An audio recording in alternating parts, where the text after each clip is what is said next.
Hey, this is Troy Taylor with Totem Pole Nation, and we're bringing back Totem Pole Cards. Our sponsors are St. Pete Rejuvenate and Cultivate Wellness, and today we have on Ransom of Ransom Cards on Twitter, and he was so good to jump on here. Other guys that I reached out to were asking me to pay them $250 for 30 minutes, and those are the guys, Ransom, that kind of, gave me a bad taste in me and my son's mouths when we got back into the hobby. We're from Richmond, Virginia, so they have, I think it's the NCS show up in Northern Virginia, which is pretty good.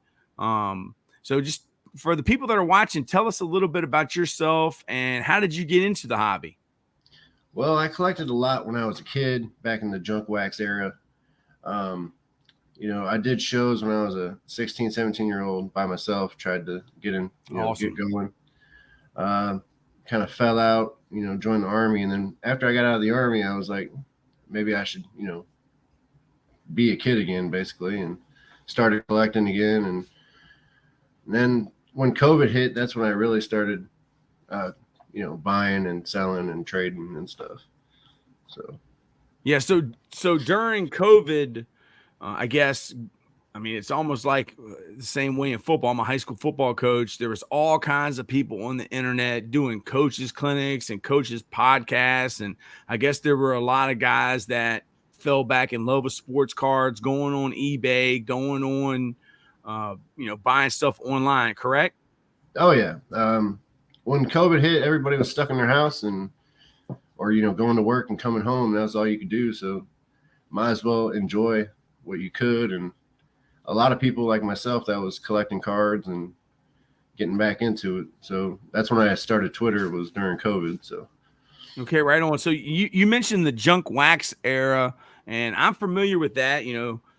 That's pretty much when we used to buy packs of that, the red Don Russ set. And, I got a guy now who's a coach in Richmond, and he's got a binder full of cards. And they're all from like, I'd say, I can't remember what year, but probably like 94 NFL or something. I'm like, dude, like there's not like one card in that whole entire set that's probably worth $10 raw. So for the people who don't know, update us a little bit with what the junk wax era is and what raw cards are and why are the cards of our era. I was born in 78. So, that I think it was 92 Don Russ set. It's not worth anything today.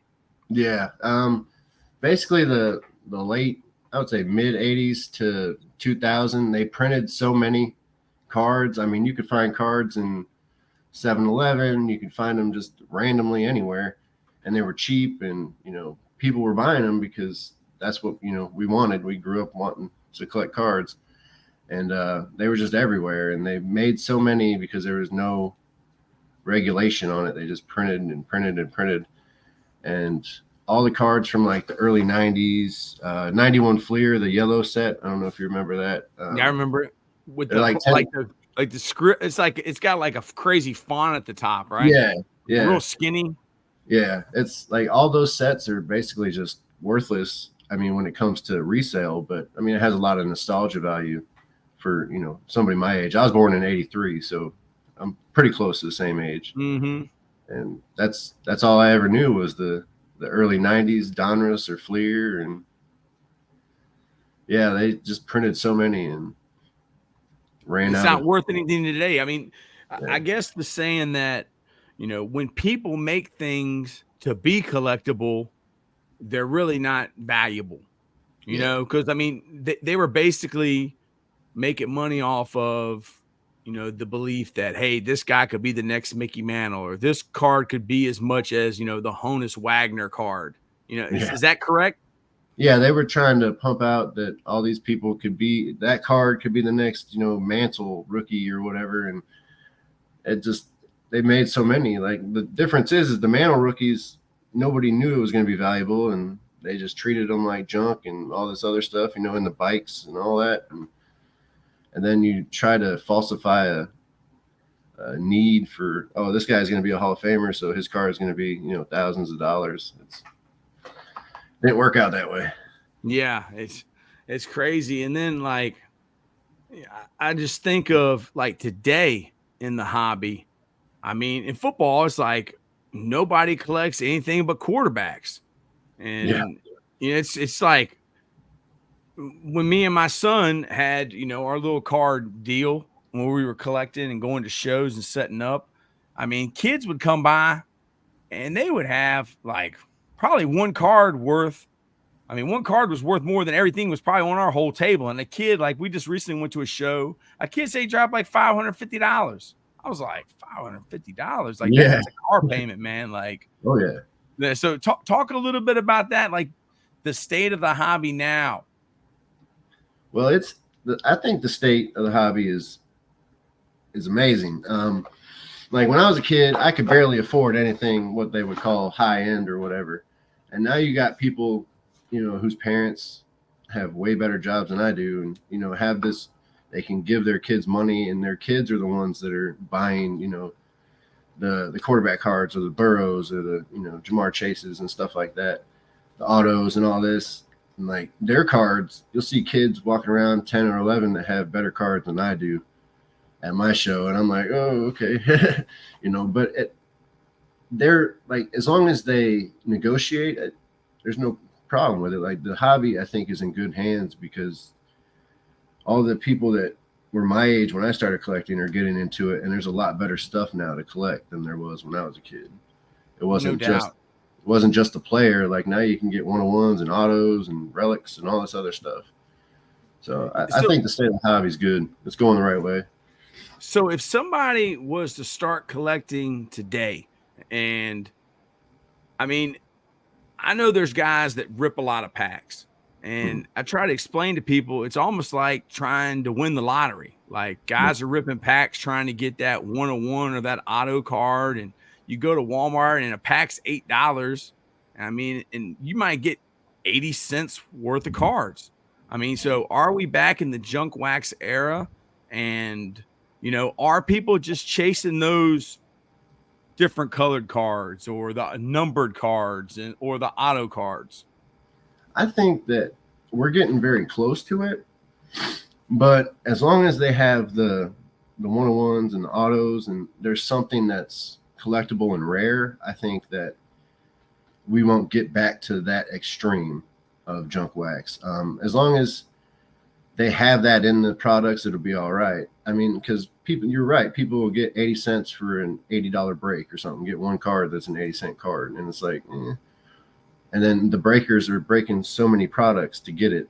And as long as people have the desire to open product and try to find the 101s or the autos or the number cards or the rookies that are, eventually will be good, different colors like football and stuff, I don't think we'll hit the junk wax like the early 90s, but we might, get a little oversaturated, and 101s being a lot less than what they are now, But so is everything else other than the 101s junk wax? I mean, I knew a guy who was just ripping packs, and if it wasn't an auto or a number, he just throw it all in a box. It didn't matter if it was LeBron James or, whoever. So do you know guys like that?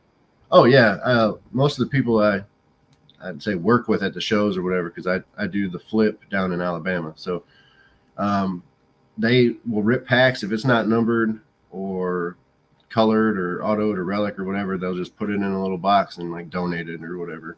Mm-hmm. Like they don't even try to resell it. Some people might put you can't. Yeah, you can't really. Like that's what I do. I just give it away, give it to Goodwill or give it to, a kids charity or something. So yeah, so I've heard of people, donating cards to children's hospitals, and those kids, like there's some kids in my neighborhood. I had a bunch of binders of, basketballs from probably before COVID, just binders and pages full. And I gave it to those kids, man. They were so happy. Yeah. So that's one of the cool things. Do you find people who actually collect teams and players, or are majority of the people flippers, people trying to run a hustle? A lot of people will be doing that. I know when it comes to baseball specifically, there's a lot of team collectors. That's why licensed baseball products like Tops and stuff will always sell, because people like myself, like I only PC Rockies stuff. So if they're in a Rockies uniform, I want it. And that's a big thing in baseball. Now, when it comes to football, it's all quarterback. Yeah, salute to you, man, because you're a true fan. You're just not a fan of sports cards. You're a fan of the people on the card. You're a fan of the team, like, and that's what it's all about to me. Now, maybe I'm wrong, in saying that, but PC. Tell everybody out there that doesn't know, like, what does that mean? PC is a personal collection, so it's stuff that I'm never going to sell, basically. So it's stuff that I can pass down to my kids or whatever when I pass away. So that's awesome, basically what PC means. Yeah. So, like, my son, he was a big Ja Morant fan, and so I became a Ja Morant fan. So I had an idea. I was like, hey, man, let's get every Ja Morant rookie card. And I'm not talking about the $100 cards, but we wanted to get at least try to get all of his rookie cards. Mm-hmm. Has the value of Ja Morant gone down since all this trouble he's been in? Yeah, I've seen a lot of Ja Morant rookies available for a lot cheaper. And then I'll talk to people I know that are flippers, and they're buying Ja Morant because when he comes back, they're going to, pay $1 for his base rookie and then sell it for $5. So I think if he gets his stuff together, his rookie cards will be back up to where they were. It just really depends on his mental state. Yeah, no doubt. So the one guy who's kind of like an anomaly, he's almost out of the junk wax era, but he was a guy who nobody knew was going to be a star. And that's Tom Brady. And Tom Brady rookie cards are still good. And, man, one time we went to a show, and this guy had, like, a box, and he had the rookie card with Tom Brady and the tight end. Not Gronkowski, but whoever the other guy was. It was the tops. And I said, well, how much is this? And the guy was like, I don't know. I didn't price it. And I was like, is this a reprint? He goes, no. And he said, it's $5. I was like, $5? I was like, yeah, sure. I mean, why are Tom Brady rookie cards, more valuable than other people? Not just because he was a great player. Does it have something to do with people not expecting him to turn out to be who he was? I think so. I think that Tom Brady came out of left field. Nobody knew who this guy was. He's backup and all this other stuff, 6th rounder. And then, like, you get people that are first round picks that they spend all this money on and they never end up, doing well, or like with baseball, the prospects, the people that never make it out of the minor leagues or whatever. And then Brady kind of just blew apart expectations and became a Hall of Fame quarterback, So a lot of those cards, a lot of his rookies, people just put off to the side, especially in that time frame, because nobody thought he was going to do anything. It's like, oh, this guy got drafted in the 6th round. He's not going to do anything. Yeah, no doubt, man. Everybody else was probably collecting Ryan Leafs. I mean, that was me. I picked Leaf over Manning. Yeah. So, is Ryan Leaf? Is he one of the biggest busts that you've ever bought, or is there anyone else that you were like, man, this guy's a no-brainer, man? I'm buying all this guy, and I would say Leaf definitely was, because that was right at the end of my first part of collecting before I went in the military. Like, I was like, okay, he's gonna be better than Manning. I know it. And that kind of bit me in the butt. So, but yeah, what are we talking about? How much money? I mean, we talking about 10 cards, 20 cards, 100 cards? I had a couple hundred. I had a couple hundred violins. Yeah, like that. Do you still have them? No, not at all. I gave away most of them when I went in. I was like, once he couldn't come back from an injury and had all the addiction problems, it was kind of it's away. Funny. Some people say, grown men collect Pokemon, and that makes a lot of sense to me, because Pokemon is never going to get addicted to whatever Ryan Leaf was on. Charizard's never going to pull out a gun on Instagram. He's never going to get hurt. So, like, talk about that, man. Like, why do people collect Pokemon cards? And I mean, I guess that's a good reason because they can never like mess up. Pokemon, not the players, but the characters aren't going to do something that will mess them up, like you said. And then a lot of people that I've seen collect Pokemon, I'm almost 40, and they're like, in their 30s, and that's when Pokemon came out, when they, grew up playing it. And I mean, I would too if that was my age frame. I would totally be all over Pokemon, but I don't know anything really about other than the main people, like Charizard or Pikachu, all that. But they, I think they'll hold value for a while, especially like that first generation or second generation set, because nobody's gonna there's not a Hall of Fame or there's not a bust Pokemon, so. Yeah, no doubt, man. So you actually run your own shows.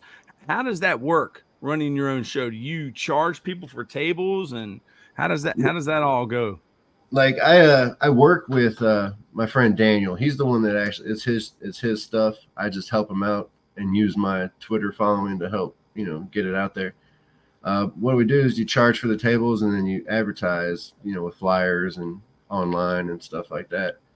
But everybody is different price for the tables, because you get a 6-foot table or an 8-foot table, and 1 or 2 or whatever. But you just pay for the table, and that's basically it. And then you rent out the location and you pay security, and each show will have like a food truck and stuff too, so it's pretty cool. Yeah, it's just a bunch of people who they love the same thing. Like we have on this channel, Totem Pole Nation, we have guys who they love pro wrestling and they have their own podcast. Me, I'm a football coach, so I kind of stick to the football coaching podcast. There's another guy, he's a life coach, so he does life lessons. And nice. We got another guy, he likes the mafia. I don't know why. I mean, I wouldn't be talking too much about the mafia. But, he likes to talk about the mafia. I mean, have you ever thought about starting a sports card podcast? Are there any sports card podcasts out there that you listen to? There's a couple, and the only one I can think of at the top of my head would be Hive. I don't know, Hive Cards, like Father, like Son, I think is what it is. I was on that one. I listened to it because I was on it. It's actually pretty good. And then there's some the bigger ones that I'll see, but sometimes they get too animated and I can't just sit there and watch it. It's like the breakers. Some breakers are just too animated. I can't watch a breaker that's running around, Yeah. Screaming and hollering and stuff. Yeah. And I've thought about doing it, but it would be mainly baseball if I did do it. So. Yeah, man. Hey, man, if you ever want to start one, dude, we'll hook you up. And I mean, heck, just like me and you were talking right now is how you do it. I mean, you don't have to be smart to do this. I'm the low man on the totem pole. All right, trust me. Like your Twitter following. I mean, you have 16,000 followers on Twitter. How did that come about? And I mean, was it overnight? How did you get that many followers? It really wasn't overnight. It was mainly during COVID.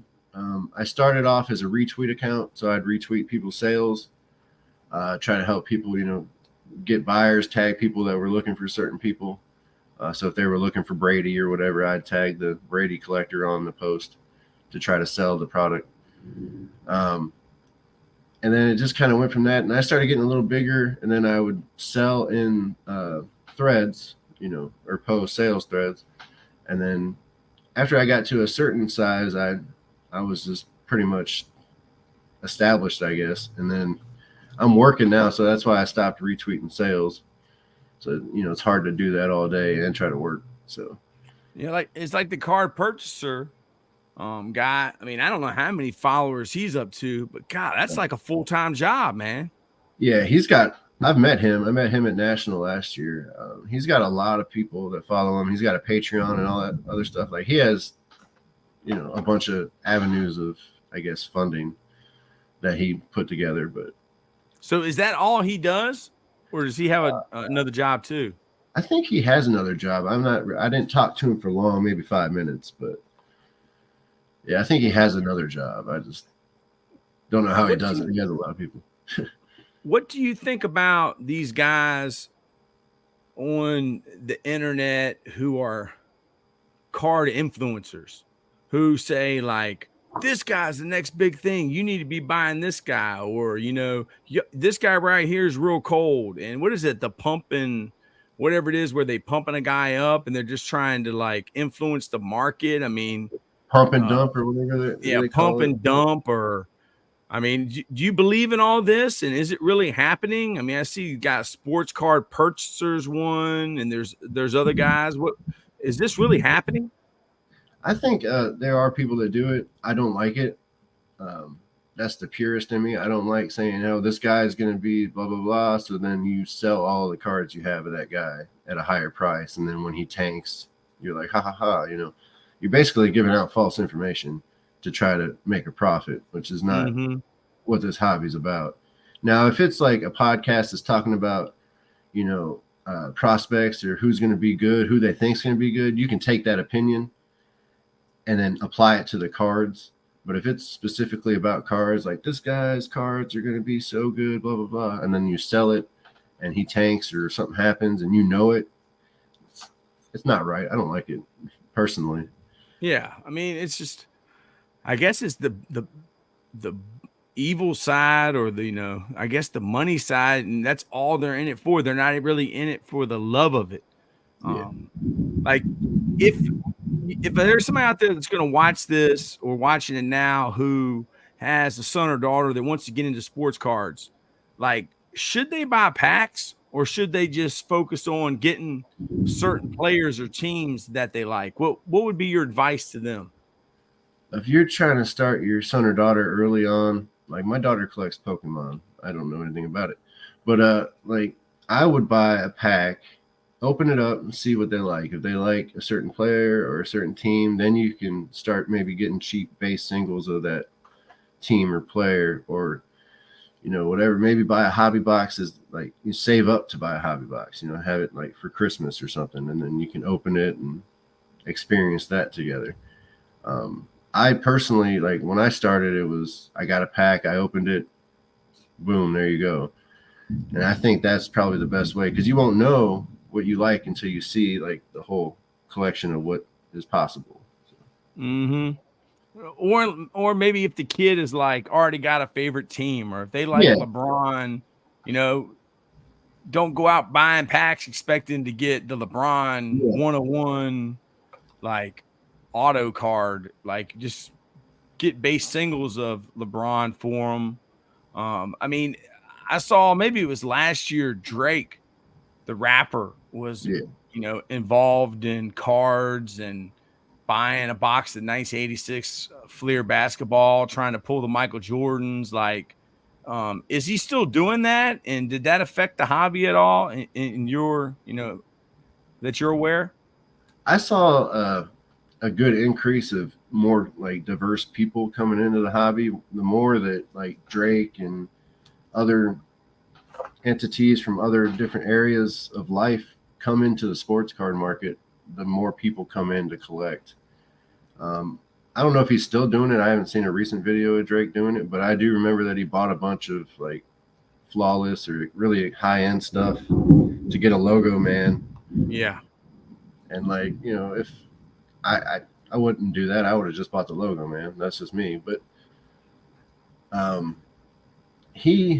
think that helped the hobby, in my opinion, because like I said, it brings in more people that normally wouldn't collect cards or know anything about sports cards, especially basketball. I think basketball is the next where all the people are going to come from, collect basketball with all the rookies, and it's taken over as the main sport in America. So yeah, basketball, I mean, there's only 5 guys on the floor at once. Baseball's got 9, and heck, I mean, I don't even know how many rounds the draft are. It's so hard even to get to the major leagues. And a lot of the guys, they're from other countries and stuff, so you don't grow up, watching them, go through the college ranks and stuff. And football is just about the quarterbacks, correct? So do you think that basketball, like, because you get to see the players so up close, and that it's the popularity of the sport is what's increased the sports card hobby in basketball? I believe so. increase in people liking basketball, the G League, all this other stuff that you see them more and more and more, like with high school, AAU is becoming such a big thing.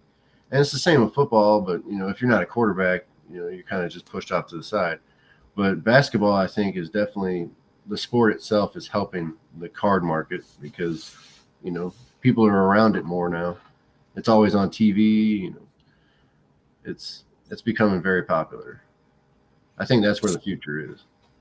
So for football, it's pretty much people want the quarterbacks. I mean, is there any defensive players today that get any love? Or, I mean, is it just quarterbacks? I mean, you'll always get the old school players like, LT and, people like that that'll come out of the newer products that get love. But for the most part, the main people are the rookies in the first round or the quarterbacks. So like Hutchinson in Detroit, he got a lot of love last year, but probably won't this year. But, that's basically how it is. Any first round pick is going to get a lot of love until they either prove that they deserve it or, fade off. Yeah, because I remember like last year, I think when the Bowman U came out was probably when my son kind of lost interest. There were not a lot of great quarterbacks in last year's draft, like Malik Willis and Kenny Pickett. I think were a few, but then like this year you had Bryce Young, CJ Stroud. I mean, that was 1 and 2. Like, are they blowing up or are their cards like through the roof? I have seen a lot, especially here in Alabama. Bryce Young, his cards are up there.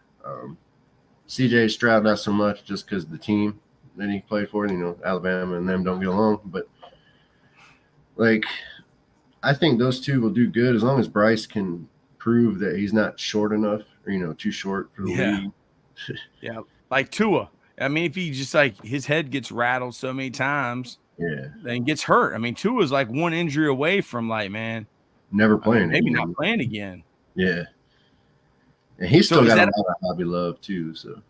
So is Tua, has that affected Tua's card value, him getting injured?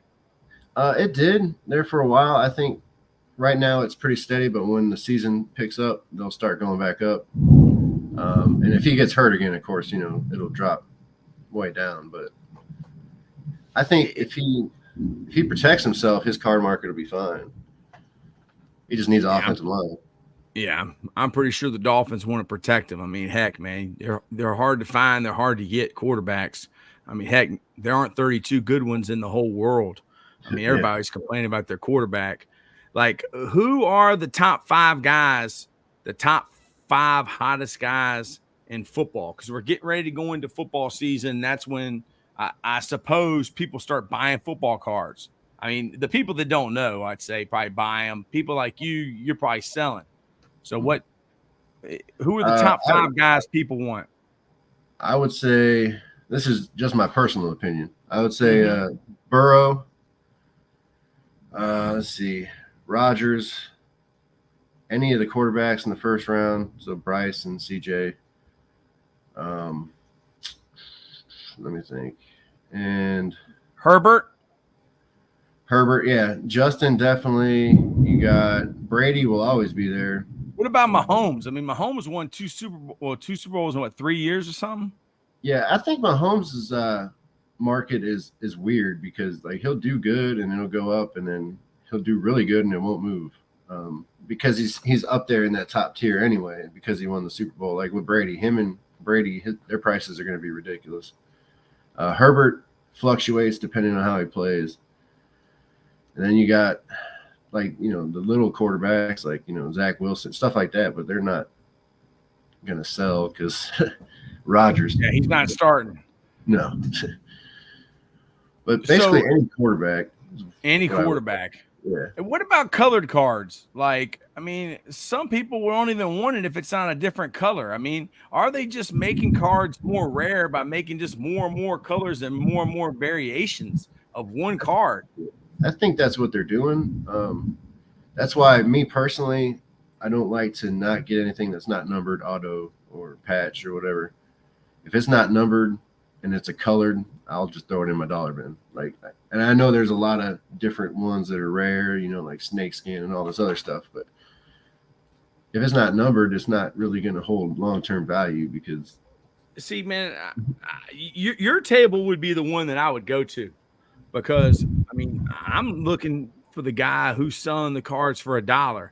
I hate the guys that they got, it's almost like American Pickers.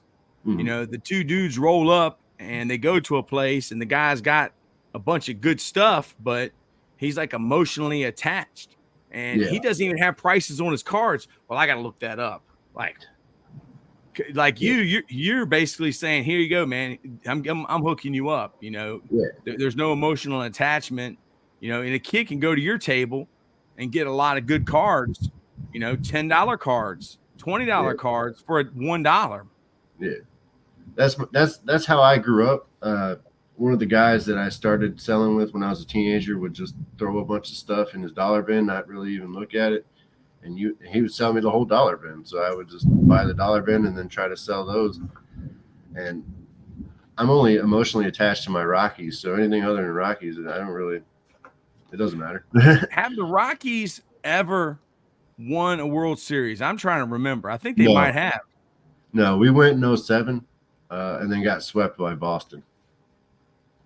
So Red how's Sox it looking? How's it looking this season for the Rockies? Not good. Not good at all. We're still developing, and then when we get good players, we trade them away. So, man, are they still making money? Because I was a Redskin fan, and Dan Snyder bought the team in '98 or something for less than $1 billion. Now he just sold it for $7 billion or something. And then had a $60 million fine. Like, they never won a championship, but he made $6 billion. I don't know. Like, are the Rockies making money? They must be. They are, yeah. They're definitely making money. But they're not winning. No, they're not winning at all. No pitching at all. So it makes me think, like, I saw Aaron Rodgers took a pay cut. Like, he's not going to get paid as much or something, and that's going to help the team do better this season because I guess they have more cap space or whatever it is, I mean, do some of the teams that win the most not make the most money? Are you aware of that? I would say so, yeah. You try to build in-house. Like with baseball, you try to build from the farm system and stuff. You don't want to just drop a bunch of money on people like the Yankees did in the early 2000s. I mean, they won, but that was a lot of money for a championship. Mm-hmm. A lot of people just home grow, and then, with football, you got to spend money on the quarterback and then have a solid running back, and so on. Receivers. Basketball. Basketball is. Yeah. It's a lot of $300 million contracts. I mean, let's talk about basketball. Who are the top 5 hottest guys? I mean, Jaylen Brown, he's not even the best player on his team. Yeah. He's the all-time highest paid NBA player. Yeah, the basketball market is really difficult. That's actually probably my weak point. But like all the draft picks, like Wimby or however you say his name. Wimby. Yeah, Chet and stuff like that. I saw a lot of Chet selling. People still like Holmgren. So and then of course, Michael, all the old, Michael Jordan. Yeah, Jordans. Gotta have Jordans. And then LeBron, Kobe. That's basically where I'm at. LeBron, Kobe, and Michael are the 3 that I would go after. Do you PC anybody in basketball? No, I tried. I tried to PC Shaq when I first got back into it. Yeah. Too much. I like Shaq. I used to have a lot of Shaq, 92 upper deck. Yeah. You had I think it was 92. You had to send off to get the card or whatever it was with the upper deck, and they'd send it to you in the mail. Yeah. So I love Shaq too, man. So baseball, I mean, who are the top 5 guys in baseball? I mean, is it just guys that hit home runs? No. I mean, you got Julio, you got Rodriguez, you got Corbin Carroll. He don't really hit too many home runs. You got who else? There's a lot of people. Who are the top 5 hottest guys? Who are the people that people want to buy? Shohei definitely is probably the hottest. Trout is always there. Judge, when he's not hurt, is always there. basically any Yankee. Seattle, though, definitely J-Rod, Ichiro, and Griffey. All those are definitely solid. But the biggest right now would definitely be Shohei because of what he's doing. I mean, it's wild to watch what he's doing. It's crazy, man. When I found out about him, I was like, wow, this dude is a pitcher and he plays in the field and bats. I mean, this dude even bats when he pitches. Yeah, so, I mean, he's I don't watch when he does it. Man. Like, it's not like he's just average. He's like awesome at both sides of it. So it's pretty cool to watch. Like, what do you think about, I know this isn't card related, but what do you think about the new rules in baseball? Are you a fan? The pitch clock and stuff? No, not really. I mean, it moves the game along, and I'll give it that. It does what it's supposed to do, but I would rather them, there's a lot to the nuances of the pre-pitch between the pitcher and the hitter that are getting taken away because they have to rush so they don't lose a pitch or whatever. But I'd rather not have it, but it seems to be doing good for the game and bringing more people to the game. So, I mean, is it having an effect on the ratings and on ticket sales, or maybe it's too early even to tell? Because most people that go to a baseball game, they're not trying to get in there and get out. I mean, most people know that, like baseball. I mean, it's a game you sit down and watch. It's like watching golf or a NASCAR race. It ain't, boom, boom, boom. Yeah, I think that the TV ratings have gone up a little bit. I don't think the All-Star game did very well, but overall, I think it's helping ratings because the games are moving quicker and you can actually watch a whole game and not sit there and wait for the game to finish because people are messing with each other on the plate or whatever. But So is there anything else that we haven't covered or you'd like to say to your fans on Twitter or anything that you would like, to tell the people out there that don't know a lot about sports cards? Why do you love it so much? I love it because it brings people together. It's a place that takes my interest of sports and then has it to where I can be able to talk to people and interact with people and, talk about what I like, which is sports. So like this card has this guy on it, but have you seen his last few games or whatever, it's a talking point and it just brings a lot of nostalgia too. Like makes me think that, remind me of when I was a kid and used to do it. And basically I would just say, if you're new to collecting, collect what you want. Don't buy into the fads of people saying, buy this or sell that or whatever. If you like a certain player, no matter what that player is doing, collect that player. It doesn't have to be, a great player or anything. It just be some random dude, like people that collect David Justice back in the day. Like, he was good, but he wasn't like super good, Man, there's another one. He let Holly Berry get away. Yeah. Can you believe that? That would he get hurt? What happened to David Justice? I used to be a Braves fan. Yeah, he got hurt and then he went to the Yankees. And then when he went to the Yankees, got paid. Yeah. He got paid. Oh yeah. Man, I think I would have stayed in Atlanta and stayed with Holly. I mean, golly. Yeah. Man. I agree. Well, Ransom, I appreciate you coming on today. I'm going to press end here and we'll chat for a little bit. But thank you, brother. And thank you for everything you do for the hobby, man. Yeah, thank you, man. Thanks for having me on. Appreciate you. Yes, sir. Thank you.